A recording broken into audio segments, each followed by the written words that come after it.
16 मई 2008 Noida sector 25 Arushi तलवार, जिसकी सुबह सुबह अपने ही घर के अंदर खून से सनी हुई लाश मिलती है। उसका गला किसी शार्प ऑब्जेक्ट से काटा गया था एंड लिटरली उसके पूरे बॉडी के ऊपर खून ही खून था। एंड इस केस को 15 से 16 साल होने वाले, बट अभी तक पता नहीं चला कि उसका मर्डर किया तो आखिर किया किसने। ये अभी तक एक मिस्ट्री है कि उसका खून आखिर किया तो किया किसने। इस केस का इल्जाम उसके पेरेंट्स पे भी लगा था, बट खुद के पेरेंट्स अपने ही बच्चे को आखिर क्यों मारेंगे। So hello guys, my name is Ritik and today we are going to talk about the Arushi Talwar double murder case.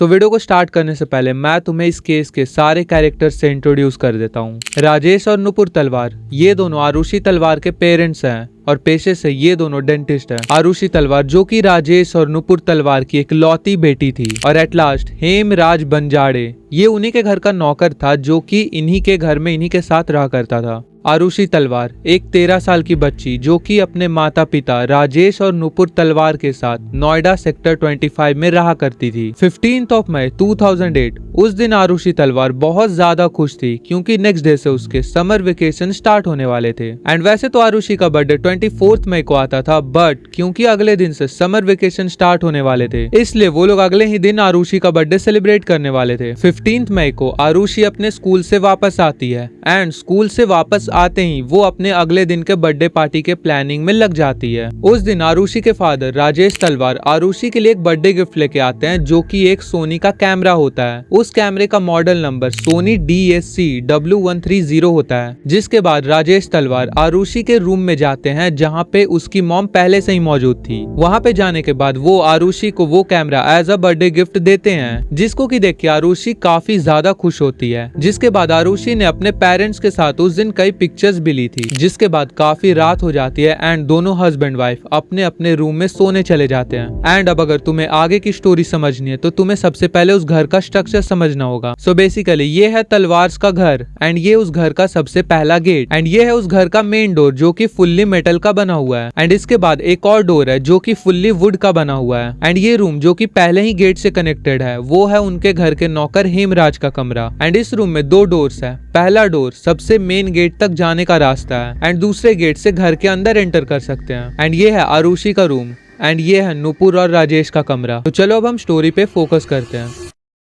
16 मई सुबह तलवार्स के घर का बेल रिंग होता है। यूजुअली एक रिंग में तो हेमराज गेट को खोल दिया करता था, बट इस बार 3 से 4 रिंग हो चुके थे, बट अभी तक उस गेट को किसी ने नहीं खोला। जिसके बाद नुपुर अपने रूम से बाहर निकलती है एंड बाहर निकलने के बाद वो सबसे पहला जो कि वुडन का गेट था उसको खोलती है। वुडन का गेट खोलने के बाद वो जाती है जो कि बीच में मेटल का गेट था जो कि सबसे मेन डोर था घर का, उसको खोलने के लिए। बट वो देखती है कि वो डोर तो बाहर से लॉक्ड है। जिसके बाद नुपुर चिल्ला कर बोलती है कि कौन है बाहर, जहाँ से रिप्लाई आता है कि मैं भारती हूँ। भारती उनके घर की नई नौकर जो कि 6 दिन पहले से ही काम पे आना स्टार्ट की थी, बट अब वो गेट तो खोल नहीं सकती थी, तो वो उसे आवाज देती है कि तुम 5 मिनट रुक जाओ, हेमराज शायद से दूध लेने गया होगा, वो कुछ देर में आता ही होगा। जिसके बाद उसका उधर से रिप्लाई आता है कि नहीं, मैं और वेट नहीं कर सकती, मुझे और भी जगह काम करने जाना है। तो नुपुर सोचती है कि वो हेमराज को कॉल करके उससे चाबी मंगवा ले। जिसके बाद वो उसे कॉल भी लगाती है एंड कॉल 4-5 सेकंड के लिए पिक भी हुआ था, बट सामने से किसी का रिप्लाई ही नहीं आता है। वो कॉल बिल्कुल ही साइलेंट था। जिसके बाद उस कॉल को किसी ने उधर से ही कट कर दिया। जिसके बाद नुपुर को याद आता है कि उसके पास तो घर की एक स्पेयर की भी है, जिसको कि लेके वो घर के बालकनी के इस वाले साइड पे जाती है एंड बालकनी से ही वो चाबियों को भारती के तरफ थ्रो कर देती है। जिसके बाद भारती बाहर से जो सबसे पहला वुडन का डोर था उसको हल्का सा धक्का देती है एंड वो एक बार में खुल भी जाता है। एंड जैसे ही भारती मेन डोर को खोलने जाती है वो देखते है कि वो डोर तो पहले से ही खुला हुआ है। यूजुअली तलवार्स के घर में जो सबसे मेन डोर है वो हमेशा ही लॉक हुआ करता था, बट पता नहीं क्यों उस दिन वो खुला हुआ था। ये देख के वो थोड़ा सा शॉक होती ही है कि राजेश तलवार भी अपने रूम से बाहर आ जाते हैं। रूम से बाहर आते ही वो सबसे पहले डाइनिंग एरिया के पास जाते हैं। डाइनिंग एरिया के पास जाके वो देखते हैं कि वहाँ पे एक शराब की बोतल रखी हुई है जो कि पूरी की पूरी खून से सनी हुई है। ये देख के वो काफी ज्यादा डर जाते हैं एंड वो तुरंत से आरुषि के रूम की तरफ को दौड़ते हैं। वैसे तो आरुषि का रूम बाहर से सिर्फ चाबियों से खुल सकता था, जो कि हमेशा राजेश तलवार के पिल्लो के नीचे रहा करता था, बट उस दिन वो जैसे ही वहाँ पे जाता है वो देखता है कि वो रूम तो पहले से ही खुला हुआ है, जिसको कि देख के वो और भी ज्यादा डर जाता है एंड वो सडनली रूम के अंदर एंटर करता है। एंड वो जैसे ही उस दिन रूम के अंदर एंटर करते हैं वो देखते हैं उनकी बेटी की लाश खून से सनी हुई बेड के ऊपर पड़ी हुई है एंड उसका मर्डर किसी शार्प ऑब्जेक्ट से उसका गला काट कर किया गया है, जिसको कि देख के नुपुर काफी ज्यादा चिल्ला चिल्ला कर रोने लग जाती है, जो कि ऑब्वियस सी बात थी। बट फिर वो सडनली जाके भारती के पास चिल्ला चिल्ला के रोने लग जाती है कि ये देखो हेमराज हमारी बेटी के साथ ये क्या करके भाग गया है, जिसको कि देख के ऑब्वियस सी बात है कि भारती बहुत ज्यादा डर जाती है एंड वो नुपुर से परमिशन मांगते है कि क्या वो सारे पड़ोसियों को इकट्ठा करके यहाँ ले आए। एंड पता नहीं क्यों नुपुर ने उसको उसकी परमिशन भी दे दी, जो कि इस केस के अंदर सबसे बड़ी मिस्टेक थी, क्योंकि सारे नेबर्स ने आके वहाँ पे जितने भी फिंगरप्रिंट सबूत थे उन सबको मिटा दिया। जो केस इतनी इजिली सॉल्व हो सकता था, जस्ट बिकॉज एक गलती के कारण उस केस को पूरी तरह से उन्होंने डिस्ट्रॉय कर दिया। एंड कुछ टाइम के बाद वहाँ पे पुलिस भी आती है एंड पुलिस को देखते के साथ ही राजीव जोर जोर से चिल्ला के रोने लग गया, हेमराज मेरी बेटी के साथ ये करके नेपाल में जाके छिप गया है, ऐसा कर करके वो बहुत ज्यादा चिल्ला के रोने लग गए। एंड वो यहाँ तक बोलने लग जाते हैं कि अगर आप हेमराज को नेपाल से ढूंढ के लाते हो तो हम आपको एज ए रिवॉर्ड 25,000 रुपए भी देंगे। एंड देन पुलिस को भी एक थियरी मिल गई कि हेमराज ने उसकी बेटी के साथ जोर जबरदस्ती करने का ट्राई किया होगा, जिसमें की लड़ाई हुई होगी एंड उसी लड़ाई के बीच उसने आरुषि का मर्डर कर दिया। एंड जिसके बाद नोएडा पुलिस नेपाल के लिए तुरंत से निकल भी जाते हैं। वो पुलिस तो नेपाल के लिए निकल चुकी थी, बट अभी भी राजेश तलवार के घर के अंदर इन्वेस्टिगेशन चालू थी।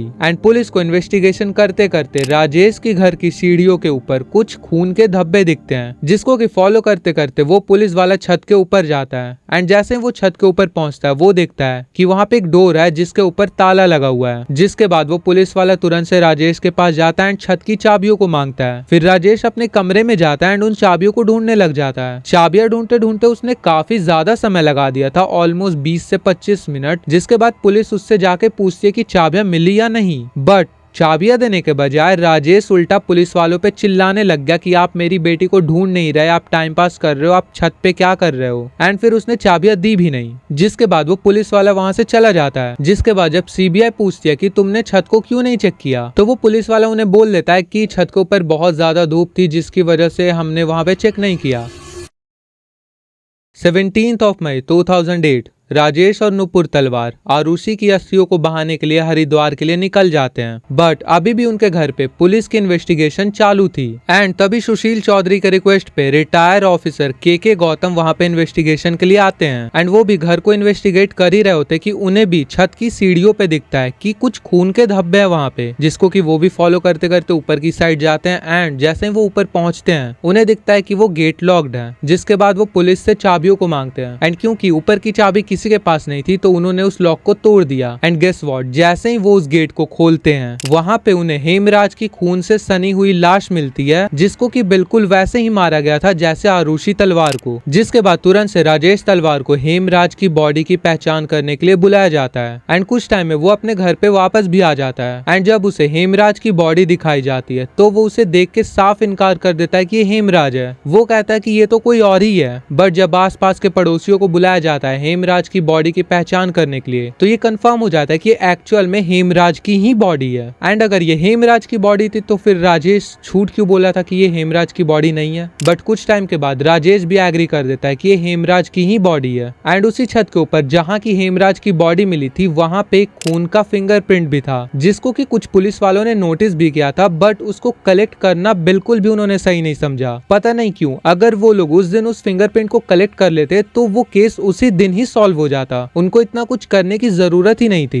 बट पता नहीं क्यों उनके दिमाग में क्या आया, उन्होंने उसको कलेक्ट करना जरूरी ही नहीं समझा, जिसके बाद वो कुछ टाइम में मिट भी गया। जिसके बाद इन सारे एविडेंस को देखने के बाद इसका सीधा शक जाता है आरुषि तलवार के पेरेंट्स के ऊपर। इन दोनों पे इन्वेस्टिगेशन चली रही होती है कि पुलिस वालों ने हेमराज के दोस्तों को भी ढूंढना स्टार्ट कर दिया, जिनमें से उन्होंने सबसे पहले पकड़ा विष्णु शर्मा को, जो कि तलवार के घर का पुराना नौकर था। पर जब वो तलवार के घर में काम किया करता था तो वो कुछ टाइम के लिए छुट्टी पर गया था, तो उसने अपने बदले अपने दोस्त हेमराज को वहाँ काम करने के लिए भेज दिया। बट जब विष्णु शर्मा अपनी छुट्टी से वापस लौटता है तो तलवार उन्हें कह देते हैं कि अब तुम हमारे घर में काम नहीं करोगे, अब हमारे घर में हेमराज ही रहेगा। तो शायद इसी का बदला लेने के लिए वो उस दिन हेमराज को मारने आया था। बट वो करते हुए उसे शायद से आरुषि ने देख लिया था, जिसकी वजह से उसने आरुषि को भी मार दिया। बट जब थोड़ी इन्वेस्टिगेशन होती है तो ये पता लगता है कि विष्णु शर्मा तो उस दिन नेपाल के अंदर ही था। जिसके बाद दूसरा शक जाता है कृष्णा के ऊपर, जो कि राजेश तलवार के क्लिनिक पे काम किया करता था। बट एक दिन वो राजेश के क्लिनिक पे चोरी करते हुए पकड़ा गया था, जिसके बाद राजेश ने उसे काफी मारा पीटा भी था एंड उसे नौकरी से भी निकाल दिया था। तो हो सकता था उस दिन उसी का बदला लेने के लिए वो हेमराज के घर गया हो आरुषि को मारने, एंड वो सब करते हुए उसे हेमराज ने देख लिया होगा, जिसके बाद उसने हेमराज को भी मार दिया। बट दोबारा से इन्वेस्टिगेशन होती है एंड ये भी सच नहीं होता है, कृष्णा भी इनोसेंट होता है। जिसके बाद एट लास्ट सारा शक राजेश तलवार के ऊपर जाता है एंड उस पे ये एलिगेशंस लगते हैं कि उसके क्लिनिक में उसका अफेयर था, जिसके बारे में आरुषि को पता चल गया था, जिसके लिए आरुषि उसे शायद से ब्लैकमेल किया करती थी एंड इसी से तंग आकर उसने शायद से एक दिन आरुषि का मर्डर कर दिया हो। एंड ये सब करते हुए उसे हेमराज ने देख लिया हो, तो उसने हेमराज को भी मार दिया। जिसके बाद कोर्ट ने नवंबर 2013 को नुपुर और राजेश को लाइफ इम्प्रिजनमेंट की सजा दी। बट कोई ठोस एविडेंस ना होने की वजह से उन्हें साल 2017 में छोड़ दिया गया, जिसके बाद इस केस को क्लोज कर दिया गया एंड आज तक ये केस एक मिस्ट्री बन रखा है कि आखिर में उन दोनों का मर्डर किया तो किया किसने। इस स्टोरी के ऊपर एक मूवी भी बनी थी जिसका नाम है तलवार, एंड ऐसा कहा जाता है कि ये मूवी आरुषि के माता पिता के इमेज को वॉश करने के लिए बनाया गया था। तो चलो गाइज, आज के वीडियो के लिए बस इतना ही। अगर तुम लोग इस चैनल पे ना हो तो चैनल को प्लीज से सब्सक्राइब कर लो, इससे मेरी काफी हेल्प होगी। एंड मैं तुम लोगों से मिलता हूँ अगले वीडियो में, तब तक के लिए बाय बाय।